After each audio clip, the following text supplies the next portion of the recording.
São 20 minutos, doutor Demar, para todos os candidatos, com 1 minuto de tolerância. Mas antes de começar a contar o tempo, e aí não é política, eu queria aproveitar aqui sua presença para falar exatamente de medicina, né? Não é ainda política. Porque eu acho que é informação útil para quem nos acompanha. Eu dizia ao senhor que eu acompanhei recentemente uma entrevista, e aí eu não lembro, estou com esse problema de memória, eu não lembro, espero que esteja tudo normal, eu não lembro o nome, mas ele falava assim, porque quando a gente imagina, por exemplo, câncer, a gente atribui normalmente a fator genético. Não, porque... E tem essa influência, claro. A mãe teve, o pai teve, o avô teve, o tio teve. Então, claro que a possibilidade de você ter é maior, porque tem na linhagem da família tem vários casos. Mas ele disse, doutor Barros, aí foi o que me chocou. A pesquisa revelou que a cada 10 casos estudados de câncer, só um era fator genético. 9 eram fatores que podiam, direto ou indiretamente, ser controlados pelo ser humano. Mas é assustador. Com certeza. As causas ambientais, elas são bem mais importantes do que a genética. A genética é um pano de fundo e tem uma importância também. Mas os fatores ligados ao ambiente, uso de bebida alcoólica, cigarro, falta de atividade física, obesidade e uma série de outras alimentação influenciam na determinação da origem do câncer.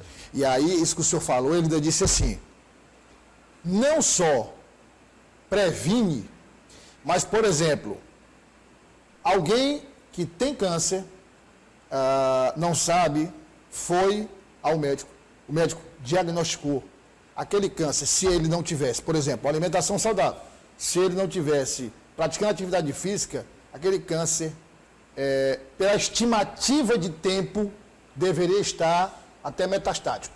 E não está. Isso também influencia. E um outro ponto que ele disse, para quem teve, fez quimioterapia, fez todos os procedimentos, se curou. Alimentação saudável, sono saudável, atividade física, reduz absurdamente a possibilidade de reincidência. Então, quer dizer, em linhas gerais, doutor Antônio Barros, está nas mãos de cada um. Com certeza. A maneira como se vive determina a condição de saúde de cada um, na maioria das vezes. Então vamos lá, contar o tempo aí, 20 minutos a partir de agora. Coloca na tela aí, valendo a partir de agora. Doutor Antônio Barros, o senhor é um homem profissionalmente bem resolvido. O senhor é médico, o senhor é economista, trabalha na área que o senhor gosta, serviço público, serviço privado. E a pergunta que eu vou fazer é, por que entrar na política? Boa tarde a todos. Eu realmente estou assim numa fase da vida próximo de me aposentar, né? Tenho 32 anos de exercício da medicina, trabalho com gestão em saúde, sempre trabalhei no serviço público, sou economista de formação, professor da Universidade Estadual e também tenho um trabalho, sou voluntário social num trabalho que iniciou em Teresina há 22 anos, que são a prevenção dos problemas causados pelo álcool e outras drogas, que eu considero uma das grandes mazelas hoje da humanidade, não é nem do país.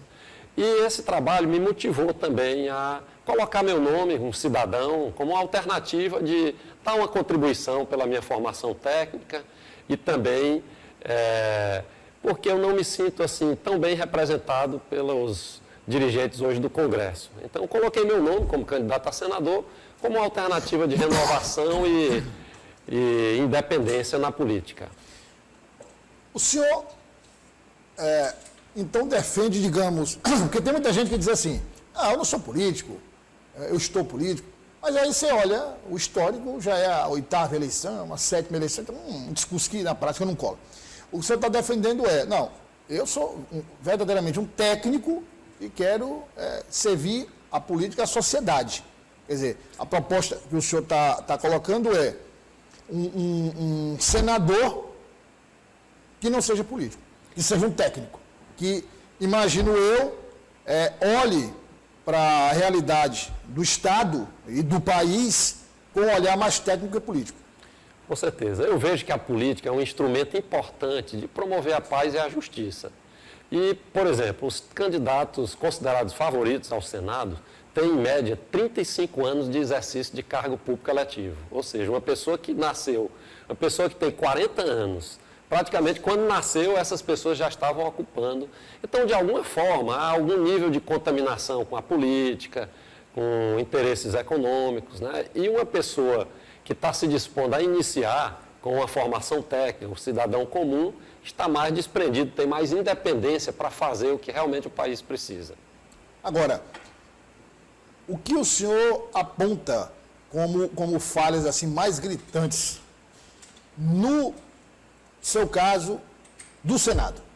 Olha, eu vejo que as emendas parlamentares, eu defendo o fim das emendas parlamentares. Eu vejo um grande desvio de função, né, do Congresso, o fim das emendas parlamentares. Ou seja, um senador, um deputado, ele pode, através do seu trabalho técnico, indicar onde os recursos possam vir a ser usados. Mas ele gerir recursos, eu vejo que é um grande desvio da função legislativa. Por quê? Porque já dá margem à compra de votos. Inclusive, hoje é visto como uma banalização, um presidencialismo de coalizão, onde o governo negocia apoio por troca de emendas parlamentares, o que é uma vergonha, ficou como uma coisa normal na sociedade. Segundo lugar, a pessoa usa as emendas parlamentares, às vezes no município onde ele tem voto, não necessariamente com critérios técnicos daquilo que o Estado mais precisa, e usa o recurso como se fosse dele. Então, isso desequilibra o jogo eleitoral também, porque cada senador, por exemplo, tem 70 milhões de reais por ano por emenda parlamentar, só de emenda individual, além de emenda de bancada e outras emendas. Então, eu considero um verdadeiro desvio de função e sou completamente contra o fim das emendas, a favor do fim das emendas parlamentares. Aí, doutor Antônio Barros, como é que o senhor proporia a solução desse problema? Sem emendas parlamentares, o senador indicaria o destino e o executivo faria a gestão desse recurso, o envio desse recurso, sem passar pela mão do parlamentar? Os parlamentares, eles indicariam por critérios técnicos, não seriam critérios deles. Por exemplo, alguns deputados federais, eles criam projetos técnicos para indicar onde as emendas parlamentares são, já é uma maneira melhor de enviar os recursos por emendas parlamentares. Mas eu vejo que o deputado e o senador, eles podem indicar critérios técnicos, isso põe em discussão no Congresso, e aquilo que for realmente orçado para ser executado nos estados e municípios, o senador, sim, ele deve fiscalizar, para saber se o cumprimento daquelas verbas chegam necessariamente no seu destino final. Essa é a grande função do senador. Por isso que eu acho um grande desvio quando o senador gere recursos públicos. O senhor...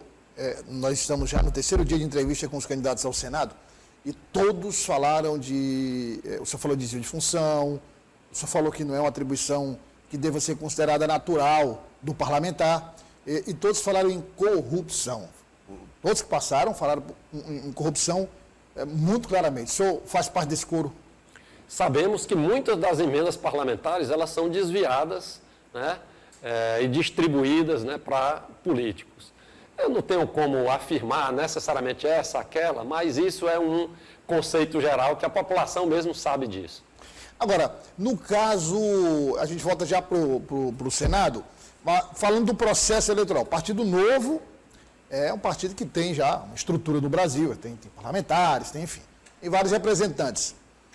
E tem uma proposta diferente dos demais partidos, né? A forma como escolhe os candidatos, a relação dos candidatos com discussões no Congresso Nacional, mas se a gente comparar a estrutura do Partido Novo com a estrutura dos partidos mais tradicionais, é uma diferença muito grande, principalmente no que diz respeito a recursos de campanha, tempo de TV, como é que o senhor pretende driblar essa diferença que não é uma diferença qualquer, é enorme.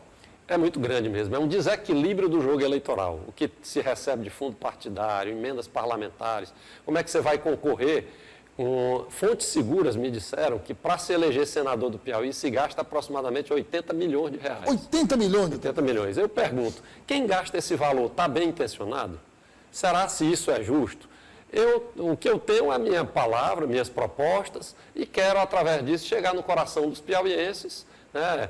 Tenho através das redes sociais, tenho através das minhas visitas aos municípios, não vou poder visitar todos, tenho limitação de recursos financeiros nessa campanha, mas tem uma mensagem muito forte: combate a privilégios, fim de emendas parlamentares, entre tantas outras que pudemos, ao longo dessa entrevista, falar. Então, vamos aproveitar aqui para você destacar essas propostas, até para conhecimento do Piauí, que o senhor agregou na sua plataforma de governo. Pronto, uma delas é o combate a privilégios.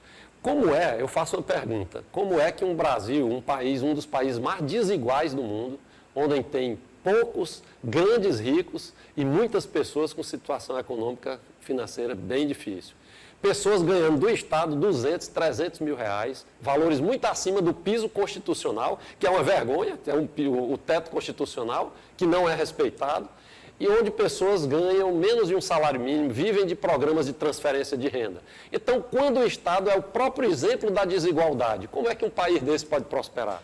Então, eu sou completamente contra, né, valores acima do teto constitucional, que é um salário altamente digno para todas as pessoas que ocupam cargos públicos, juízes, promotores, senadores, cargos executivos, como acontece, por exemplo, em países como a Alemanha. Nós não precisamos inventar a roda, nós precisamos ver onde deu certo e como é que funciona.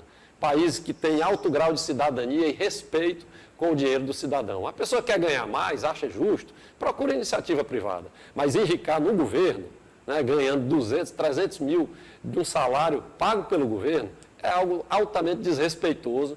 Não é nem cristão, né, a gente falar isso, porque é uma desigualdade extrema que fere qualquer princípio moral e ético e cristão. Agora, eu pensando nessa proposta do senhor, isso me remete a uma outra dificuldade. O senhor tem uma dificuldade: vencer a eleição. Brigar com as grandes estruturas, enfrentar as grandes estruturas. O senhor chegando lá, o senhor tem outra briga da mesma magnitude, até maior. Quer dizer, o número de combatentes é menor. São 81 senadores só, mas como é que o senhor pretende implementar? Por quê? Tudo isso que a gente vê, quando se conversa com os candidatos, com os políticos, com as pessoas, mas esse status quo, quer dizer, essa situação é criada por eles mesmos para beneficiar eles. E aí, como é que o senhor quebra esse corporativismo? Plantando uma semente e gerando na cidadania, na população brasileira. Um dia haverá isso, né? Não é um sonho, é um sonho que pode se tornar realidade. Claro que eu sei dos desafios, porque o próprio Congresso ele é muito viciado, haja vista que mais de 60% da população brasileira, em pesquisas, não confiam, não tem credibilidade no Congresso Nacional. Olha que situação nós vivemos. Mais de 60% das pessoas não confiam no Congresso, 70% das pessoas não confiam no Superior Tribunal, no Supremo Tribunal Federal, que é o órgão máximo de justiça no Brasil. Então, nós estamos vivendo uma crise de credibilidade. Mais da metade das pessoas não aprova o governo federal. Então, quer dizer, nós estamos vivendo uma crise de credibilidade. Então, vamos buscar algo melhor. E é através disso, plantando essa semente, que um dia nós chegamos nessa realidade. Doutor Antônio Barros, e da saúde, que é a sua área, e aí é interessante porque o senhor não só é médico, mas o senhor é gestor também na área de saúde. E aí isso melhora ainda mais.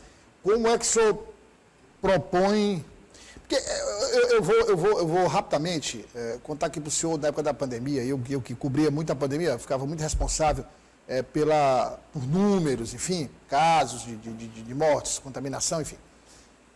Eu acompanhando um vídeo do Hospital Albert Einstein, e o hospital começou a, digamos, ligar as antenas para a Covid-19, quando começou a surgir a suspeita de alguma doença que possivelmente não estaria catalogada na China. Quer dizer, ainda eram os primeiros casos na China, o Albert Einstein já estava sintonizado. Quando aquilo foi confirmado mesmo, e o protocolo foi divulgado, eles começaram a atacar tudo o que era necessário para se preparar para esse período. Tanto é que aí não é só questão de dinheiro, viu, gente? Não é só de dinheiro, não. Tem outros hospitais também têm dinheiro e que passaram por problemas. É planejamento, eles mostraram todo o planejamento que foi feito. Aí eu pergunto para o senhor, Por que um gestor desse consegue essa eficiência num caos sanitário que nós enfrentamos e o poder público com muito mais recursos, com muito mais poder de ação, foi um desastre? Olha, veja bem, eu trabalho há 32 anos na medicina, conheço o SUS por dentro e por fora, nunca deixei de trabalhar no serviço público. Aliás, já fiz 6 anos de faculdade pública, depois mais 32 anos de exercício de medicina em serviços públicos. E conheço também o SUS por fora, porque eu trabalho com gestão em saúde. Veja bem, uma maneira muito mais inteligente de trabalhar é com prevenção. Para cada real gasto em prevenção, se economiza de 5 a 10 reais. Prevenir sempre e remediar quando necessário. Então, minha proposta é realinhar todas as políticas públicas de saúde do SUS na perspectiva da prevenção. Porque prevenir poupa custo, dano, sofrimento, salva vidas e é uma maneira muito mais inteligente de trabalhar. Então, hoje existem protocolos, como você falou, para câncer, para doenças infecciosas, para todas as mazelas que acometem e geram custos na sociedade, acidente de trânsito, problemas ligados ao uso de drogas, que tem protocolos bem estabelecidos. Então, por que não utilizar esses protocolos científicos? Então, a questão do SUS, o SUS, em linhas gerais, ele é um programa muito bom. As propostas, a filosofia do SUS é boa. Agora precisa de mais gestão em saúde e realinhar as políticas na perspectiva de prevenção. Essa é a minha grande proposta e eu sei que eu posso contribuir isso no Congresso de uma maneira muito boa, porque eu sou técnico nessa área. O senhor falou de prevenção. Aí, trabalhando prevenção, se economiza entre 5 e 10. Ou seja, consequentemente, sobra muito mais dinheiro para investir no próprio SUS, para melhorar o pagamento de procedimentos em hospitais particulares que atendem pelo SUS. E um outro detalhe, a questão do sofrimento, vidas humanas mesmo. Vidas humanas. Aí, voltando a essa entrevista do oncologista que eu falei para o senhor, casa bem com o que o senhor acabou de falar, ele diz o seguinte, olha, os pacientes perguntam assim, doutor, quando é que tem uma vacina contra o câncer? Aí, casa bem com o que o senhor acabou de falar. Diz, nós temos várias vacinas contra o câncer. Aí o paciente toma um susto. Quais são? Vacina contra herpes. Aí citou várias vacinas, que são o quê? Hepatite. Lá na prevenção... Vai impedir um câncer lá. Que vai impedir o câncer daqui a 10, 15, 20 anos, doutor. Quer dizer, é tão barato e tão simples prevenir e evitar sofrimento. Né? Olha, eu vou chamar a atenção para uma situação, feminicídio, que hoje é um dos temas assim mais falados, né, na imprensa, que quantas agressões à mulher, mulheres que são vítimas de violência. Eu trabalho com a prevenção dos problemas causados pelo álcool há 22 anos, num programa Viva Bem, que iniciou em Teresina e hoje está em 11 países. Está em todo o Brasil, em 11 Começou países. aqui. Começou aqui em Teresina. Trabalhamos, inclusive, com políticas públicas, já foram aprovadas leis através desse trabalho. E a gente chamava atenção para o fenômeno de violência e agressão contra a mulher. Mais de 60% das pessoas que cometem uma violência grave contra a mulher está sob efeito de álcool e outras drogas. Então, você prevenindo álcool e outras drogas, você está prevenindo também o feminicídio. Então, é uma política de prevenção muito eficaz e que pode chegar... Eu tenho uma proposta que é o controle social do álcool e outras drogas, que eu entreguei numa comissão especial de bebidas alcoólicas no Senado, no Congresso Federal em Brasília, como cidadão, que participa de um trabalho social voluntário. Então, se como cidadão eu entreguei essa proposta, como senador, eu tenho certeza que a gente pode fazer muita coisa andar dentro disso e prevenir muitas mortes, porque hoje metade das mortes violentas no trânsito estão relacionadas ao uso do álcool, violência, fenômeno de violência. Tem um estudo que mostra que metade das pessoas que morreram de homicídio tinham álcool no sangue, metade das pessoas que morreram de atropelamento tinham álcool no sangue. Então está muito relacionado com homicídio, mortes violentas, e nós temos como trabalhar essa prevenção através de leis, não é proibição, é controle social. É algo que é feito em muitos países desenvolvidos. Como eu digo, não precisa reinventar a roda. Tudo que a gente precisa já foi feito em algum lugar, em algum país, com bons resultados. É a gente copiar o que já deu certo e aplicar aqui no Brasil. Eu fico pensando sobre o discurso da integração de políticas públicas, que é exatamente o que o senhor está falando. Quer dizer, na área de segurança, você faz uma política de controle social, de álcool e outras drogas, é a área de saúde, mas que vai desaguar lá na segurança pública. Com certeza, Aí está tudo interligado. Aí a gente fala de infraestrutura, quer dizer, o esgotamento sanitário vai desaguar lá na saúde. Mas o que se vê hoje é o discurso, mas na prática não... Claro. Se você acabasse com emendas parlamentares e destinasse esse recurso para pagar um piso salarial de R$10 mil para o professor, isso seria uma grande evolução na educação, sem mais outra medida. Só essa. Um professor bem pago trabalharia com alegria, com vibração, bons professores. Isso geraria uma cascata de... Foi o que aconteceu na Coreia do Sul, a valorização do professor. Então, são coisas de uma área que você transporta para outra. Meio ambiente, por exemplo. Hoje, a criação, né, de aterros sanitários para destinar o lixão, isso aí trazia mais saúde, evitaria muitas doenças que são causadas pela má destinação do lixo, a falta de saneamento básico. Então, as minhas propostas, elas são técnicas, baseadas, por exemplo, essa do lixão, num trabalho muito bem sucedido aqui entre o Ministério Público e o Tribunal de Contas, que está dando um resultado maravilhoso aqui no Piauí, ainda incipiente, mas que pode chegar em todos os municípios do estado. Hoje só chegou em menos de 100 municípios. Então, que é a destinação do lixo, que é saúde. Então, políticas públicas se faz com técnica, não se faz com politicagem, né? com votar por pacote. Então, tudo que é do meu partido está certo, tudo que é do outro partido está errado. Isso é um absurdo. A gente está perdendo tempo com esquerda, direita, discussões que não levam a nada. A gente tem que pensar na qualidade dos dirigentes que a gente vai eleger, independente de partido, e sabendo que as propostas técnicas é o que vão fazer esse país, esse Piauí, se desenvolver cada vez mais. Agora, essa integração, quer dizer, e não precisa muito, né, doutor Dembarros? A integração, ela não precisa muito. Você começa ali com engenharia pequena, que vai se retroalimentando, vai crescendo, daqui a pouco você vê o resultado em diversas áreas. Com certeza. Então, não tem, essa integração é que falta. A gente tem 52 segundos, eu queria destinar esse tempo para o senhor fazer as suas considerações finais, divulgar o seu número e fazer a defesa da sua candidatura para o estado do Piauí. Pronto. Antônio Barros, senador, número 300. Né? Meu lema da minha campanha é tem seu valor. Por quê? Porque nós precisamos dar valor, virtudes, moral na política, né? Propostas que venham, estejam assimiladas, né? Com a condição de melhoria da população e, principalmente, eu tenho mais uma proposta que eu quero deixar aqui, a flexibilização das leis trabalhistas, para que as pessoas possam, resguardando os direitos previdenciários e os direitos de saúde e segurança no trabalho, trabalhar do tanto que quer, né, e receber o proporcional à quantidade que trabalha. Porque isso vai gerar mais emprego, vai movimentar a economia, vai diminuir juros e vai gerar uma cascata de desenvolvimento para o país. Então, Antônio Barros, senador, 300, Instagram, Antônio Barros AF, né, quem quiser acompanhar minhas propostas, né, eu estou diariamente trazendo essas propostas, algumas das quais eu falei aqui, mais outras, né, Antônio Barros AF, Instagram, 300, tem seu valor. Doutor Dembarros, foi um prazer receber o senhor aqui. Muito obrigado pela sua participação. É uma alegria pelo espaço, pela oportunidade.